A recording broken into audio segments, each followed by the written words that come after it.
You know, I thought our guys did a great job. I talked to you guys about our standard before the game, and I thought our guys did a great job with it.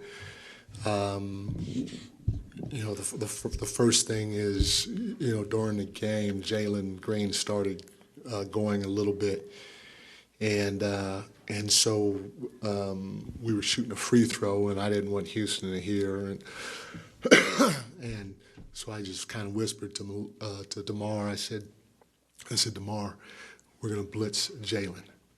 This is during the flow of the game, and you know, our first standard is to communicate at the highest of all levels.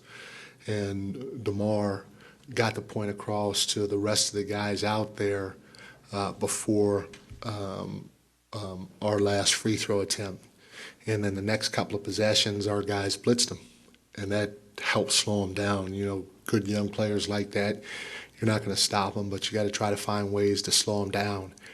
And then during the fly, we called the blitz off. And again, they communicated to each other what coverage we're in. And so our first standard, like I said, is to communicate at a high level. That's just one example of us doing it during the course of the game when things can be chaotic. But the next thing is playing together. Well, it's obvious tonight. I mean, we had 47 made field goals, and we had 33 assists on those 47 made field goals. We made the game easy for one another. You know, we played for each other. We played together. We want to do that at the highest level, and tonight, versus a very good team, we did do it. And then our third standard is competing. We want to compete, and that's offensively, that's defensively, that's in practice, that's during shooting games, and they're a good team. I take my hat off. I said it about MA before the game. Done a hell of a job with that group.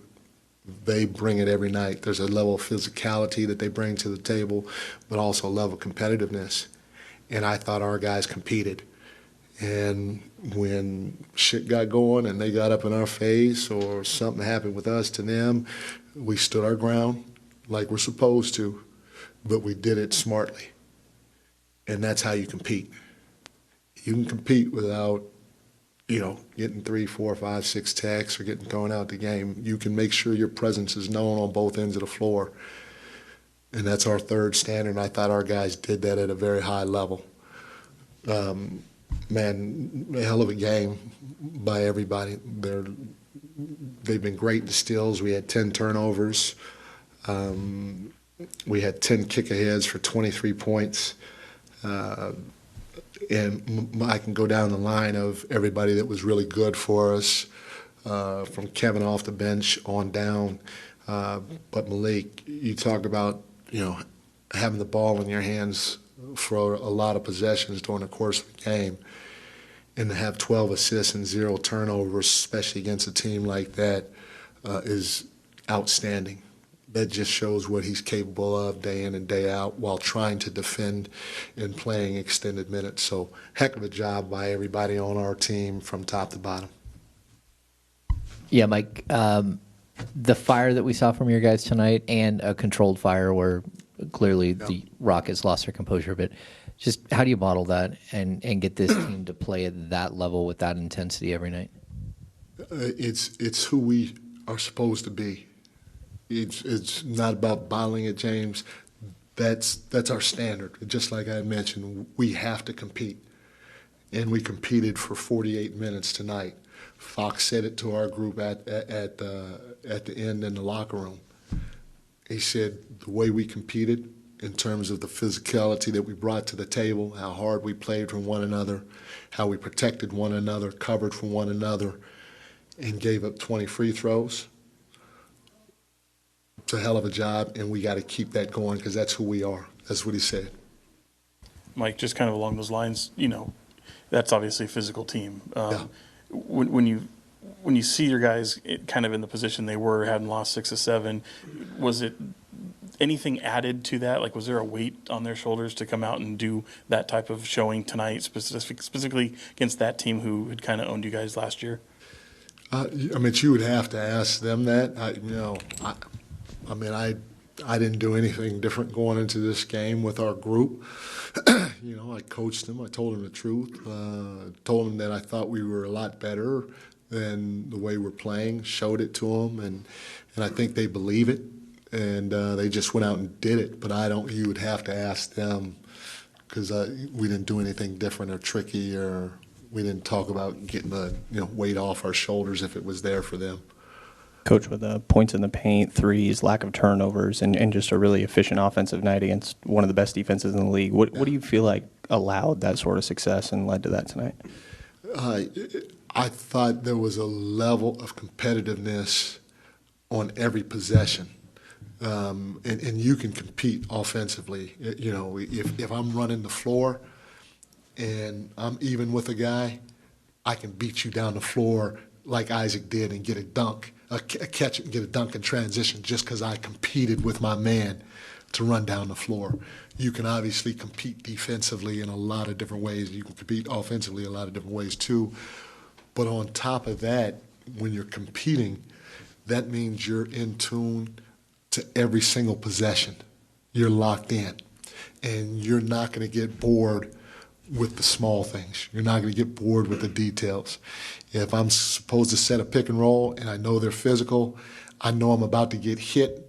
When I come off it, they're going to get my body, and they may not make the call.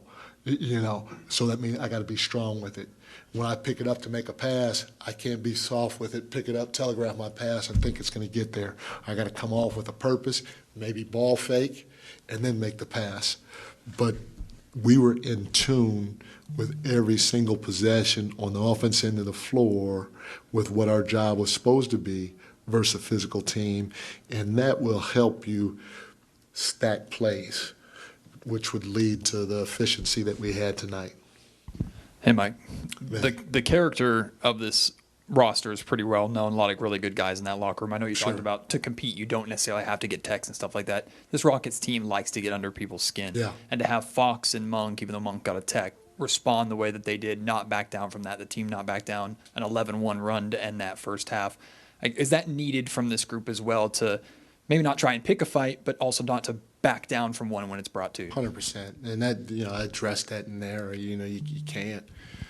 This is a grown-up business, and the slightest advantage that your opponent feels, it's a wrap. You can't give them an edge anywhere, but you got to be smart about it, and that's part of competing that our guys were. Coach Brown, that the end of the first half, that 8-0 run, Keegan in the corner, and he knocked down that three. But it was DeMar DeRozan, who could have probably had a midi. He passed it off to Keegan so he can make that happen. What did you call that? A confidence check, for Keegan, because he was sitting there waiting, and of course he did his job. Yeah, Keegan, he's a great shooter, and as long as he doesn't hesitate when he catches the ball, you just got to make quick decisions with it. He's going to be fine, and he's had those shots throughout the course of the year, and they haven't always gone down for him. But the thing that you like about it, he's going to continue to shoot it, and he's going to continue to shoot it with confidence, because any great shooter, if you keep that confidence, it's eventually going to go in. And you could tell with DeMar making that pass, he has just as much confidence as Keegan has in him making the shot, and that's, again, what one of our standards of playing for each other. That's all they did. Mike, you just touched on, I think over the course of a season, maybe you need a moment like this. A team might need a moment. What, in your experience, does this do for a group when you have to pull together, you have to fight, you have to find a way to win a game and push back against a team that's pushed you in the recent past? Like, what can this do for a group? When you're on this level, every team is good. And a lot of times what it comes down to is where one team can find an edge over the other. And that one thing most times is belief, whether it's real or it's fake, or you got it because of this or you got it because of that. And so anytime you win games, it adds to the belief. Or anytime you play the right way, It adds to the belief. And, you know, that's something that, you know, you always got to try to look for. And tonight, with a win versus a very good team, it just adds to the belief of what we should already understand that we can do, you know, night in and night out. And if we want to be great, you know, I tell this to our team, I tell this to Fox, you know, you can have a lot of definitions of great. People may say you got to be able to do this, you got to be able to do that, but there's one word or characteristic that comes, in my opinion, that everybody would add to whatever their definition of great is, and that's having a level of consistency. So when you know, getting that belief or adding to the belief is great in helping you try to get over the hump in whatever you're trying to do, but you have to be consistent with it. And so at the end of the day, it just adds to what we're already trying to do and who we already think we are. Thanks, everyone. Thanks.